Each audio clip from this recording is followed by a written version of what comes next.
30వ తేదీనే ఎన్టీఆర్ భరోసా పెన్షన్లు పంపిణీ చేస్తున్నాం. ఇచ్చిన ప్రతి హామీని నెరవేరుస్తాం. ప్రభుత్వ ఉత్తర్వులకు 1వ తేదీనే జీతాలు వేస్తాం. రాష్ట్రం అభివృద్ధి వైపు పరుగులు తీస్తుందన్న పాణ్యం ఎమ్మెల్యే గౌరు చరితారెడ్డి.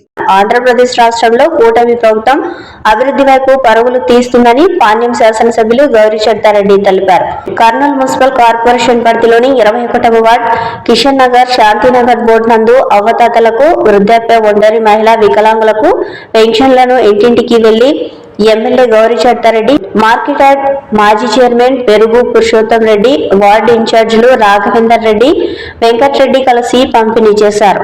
ఎమ్మెల్యే గౌరి చరితారెడ్డి మాట్లాడుతూ సంక్షేమ పథకాలను అమలు చేస్తూ ప్రజా సమస్యలను పరిష్కరిస్తూ అభివృద్ధి వైపు పరుగులు తీయడం జరుగుతుందని అన్నారు. గతంలో ఎన్నడూ లేని విధంగా ప్రభుత్వ ఉద్యోగులకు 1వ తేదీన జీతాలు ఇస్తున్న ఘనత కూటమి ప్రభుత్వందేనని అన్నారు. ఎన్నికలలో ఇచ్చిన ప్రతి హామీని నెరవేరుస్తూ ముందుకు వెళ్లడం జరుగుతుందని అన్నారు. ఈ కార్యక్రమంలో దివాకర్ రెడ్డి, వినోద్, గంగాధర్ గౌడ్, విశ్వనాథ్, బాపురావు, మురళి, లక్ష్మణ్, సుధాకర్ పాల్గొన్నారు.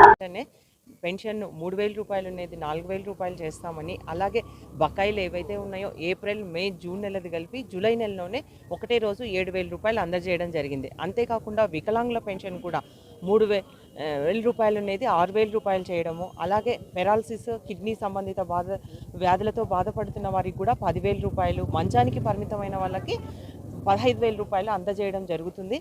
ఏదైతే హామీ ఇచ్చామో ఆ మేరకు 1వ తేదీనే వాళ్ళకు అందజేయడం జరుగుతుంది. ఒకవేళ 1వ తేదీ ఆదివారం అయితే 30వ తేదీనే అందజేసిన ఘనత కూడా ఈ కూటమి ప్రభుత్వానికి దక్కుతుంది.